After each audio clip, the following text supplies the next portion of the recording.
In almost all of my car videos, when you see me working underneath the car, it's because I'm using quality ramps like this. This isn't a sponsored post, but I am going to put an affiliate link to buy these in the description. These can take a vehicle up to 12,000 pounds. You simply take each one of the ramps and you put it parallel to the tire like this. You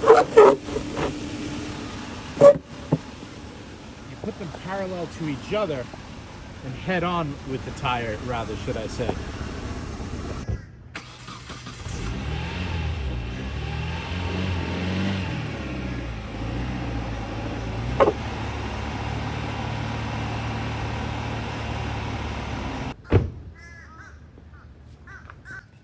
It's important that you make sure that the car is on a level surface and that even after putting it up on the ramps, that you pull up the emergency brake and that you take a wooden block like this to chock the back wheels so the car especially can't roll if pushed from the front.